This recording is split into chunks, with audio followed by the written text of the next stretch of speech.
So S&B's colder intake with their dry extendable filter is currently one of the most affordable closed element designs available for your 15 to 18 EcoBoost powered F150. Now, if you were on the fence about choosing between a closed element design and an open element design, well, it's pretty easy. An open element design looks cool, you get to see the filter up front, but you're sacrificing a little bit of insulation for those looks. A closed element design completely encases the air filter itself, which provides cooler air to the motor, thus technically making more power than an open element design, but they look a little bit more boring, right? Well, S&B addressed this problem here with their new intake.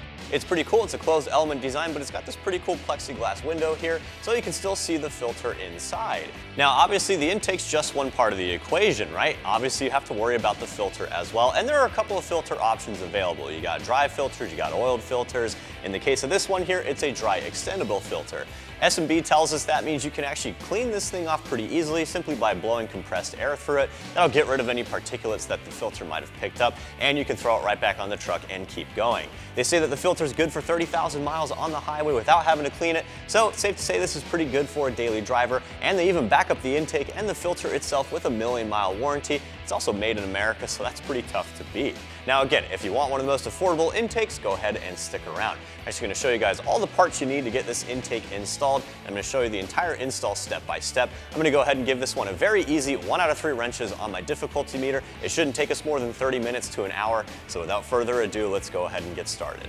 To install your new intake, you'll need standard drive ratchets, a 7mm socket, an 8mm socket, an 11mm socket, a 13mm socket, and a Phillips head screwdriver. Optional but helpful tools include long extensions. Alright, so first we have to remove the tube and the top of our factory airbox. Now to loosen the tube and the clamps on it, you're going to need a 7mm socket. It's also helpful to have an extension because one of those clamps is buried down pretty deep in there.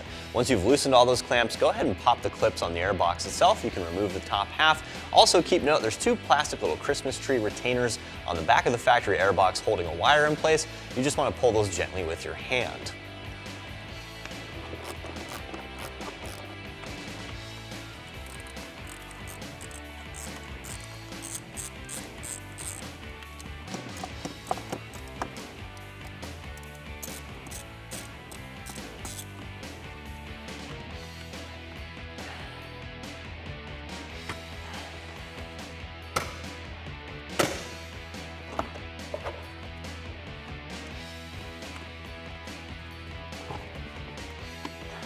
All right, with the box and the tube removed, go ahead and flip the tube itself over.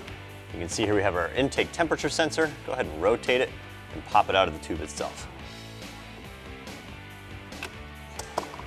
All right, once the sensor is free of the factory tube, go ahead and pull the sensor out of the wiring harness. You're gonna need to transfer your sensor over to your new intake system. All right, the last part of our uninstall is removing the bottom half of our factory airbox with our factory air filter.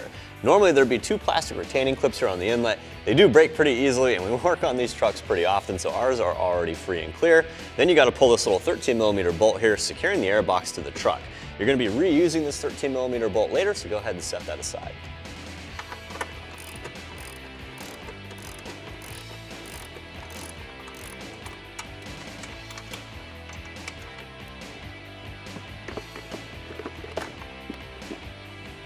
All right, so we have our factory intake removed here. We can do a nice little comparison between our old and busted here and this new cool S&B guy, right? And if you're not in the mood for something flashy, I think that the S&B intake would be a good fit for you. Obviously, it is a lot more well built than the factory intake, but it still uses a plastic construction. It's got a nice matte black finish to it, but overall the quality is definitely a lot better than the factory intake. Now, obviously, closed intakes can be a little bit boring because you can't see the filter there. A lot of guys like that look. So what's nice about the S&B intake is you got this nice little plexiglass window here. You can actually see the filter inside, and that's just convenient as well because you can actually see if you need to take the filter out, clean it off, or replace it.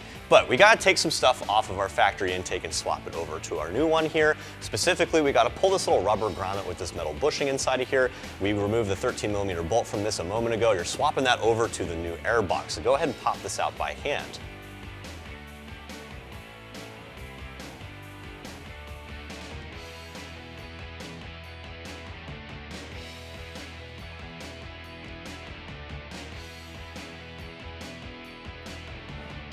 All All right, now if you're working on a 2017 EcoBoost like I am today, you're gonna have to install this little vacuum line bracket. They do provide all the hardware in the kit, so you're gonna need an 11mm deep socket to tighten this bolt down. You're also gonna need this little flat washer here as well as the nut.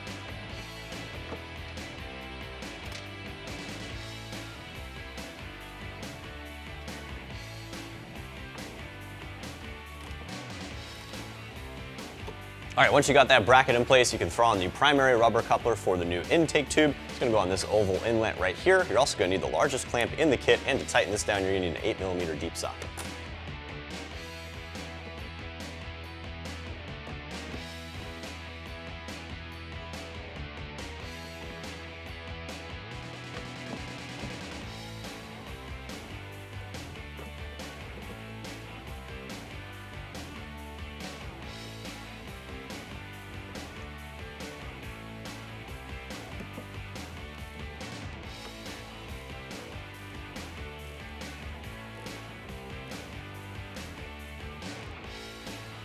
All right, with that rubber coupler installed, you can also throw on this little rubber cover for the front of the airbox itself. In order to secure this guy, you're gonna need these little double-sided plastic rivets. They go in each of the 4 holes here, one underneath and one on top, and they'll clip together.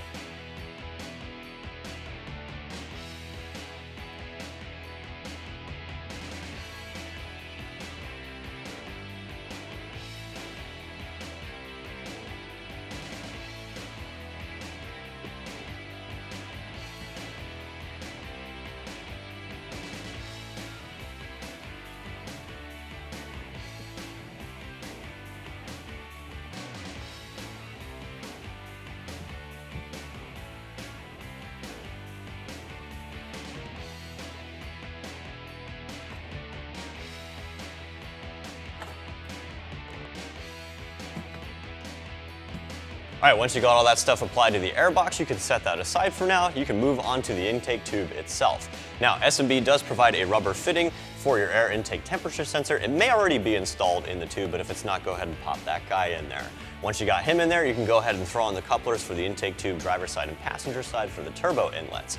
You're gonna wanna grab the clamps that are appropriately sized for each of those. Go ahead and tighten these down in the intake tubes. And you can also throw on the other clamps that are gonna secure the tube to the inlets for the turbos, but don't tighten those down just yet.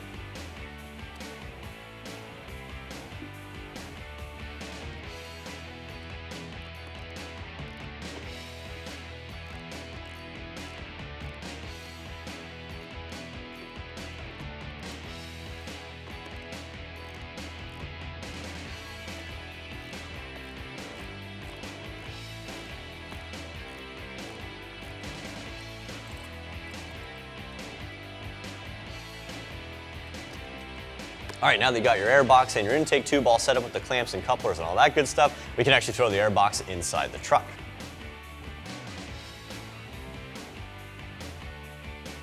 All right, once you got your airbox seated in the engine bay, go ahead and reinstall that 13mm bolt that we loosened earlier. Now this bolt goes inside of the airbox itself. It's a little bit of a squeeze, so it's helpful to have an extension when you retighten that. You'll also need that 13mm socket to do so. Once you got that bolt reinstalled, go ahead and grab the 2 plastic push pins provided in the kit. You're gonna use these to secure that primary rubber grommet up front here for the airbox itself.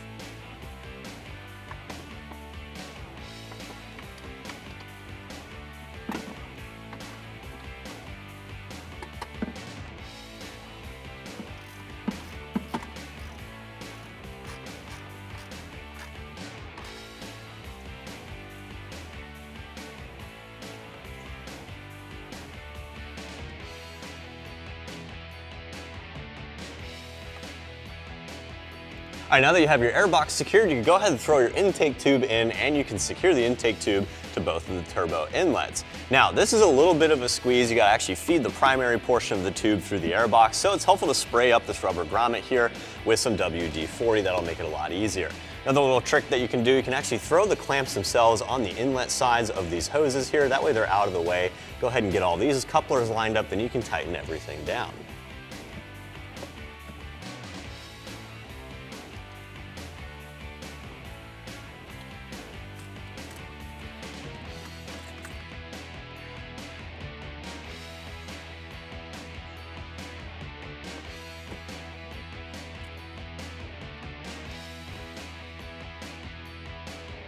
All right, once you've worked that intake tube in place, you can go ahead and tighten down those clamps. Again, you're going to need an 8mm socket for those. It's helpful to have an extension for the driver's side because it is kind of tucked down there. Once you got those clamps tightened down, you can also throw your air filter inside the box, which is also a little bit of a squeeze, so take your time with that. And then you'll want to secure the new filter to the inside of the tube here, inside the box, again using that same 8mm socket.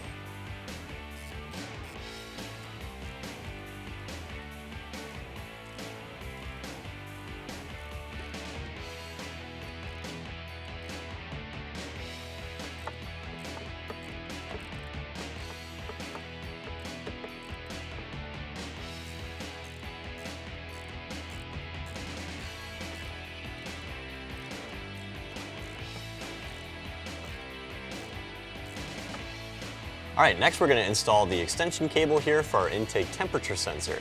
Go ahead and plug the intake temperature sensor into the correct end of the extension cable, and then go ahead and plug the extension cable into the wiring harness on the intake tube. Once you've got that done, go ahead and plug the intake temperature sensor into that little rubber grommet that's hidden back here that we installed earlier.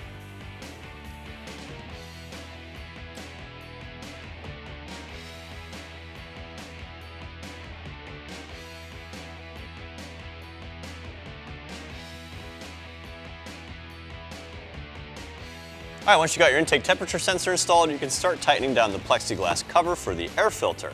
Make sure you got these little plastic washers underneath here. That way the screws themselves don't crack the plexiglass. You just want to make these hand tight. You don't want to over tighten.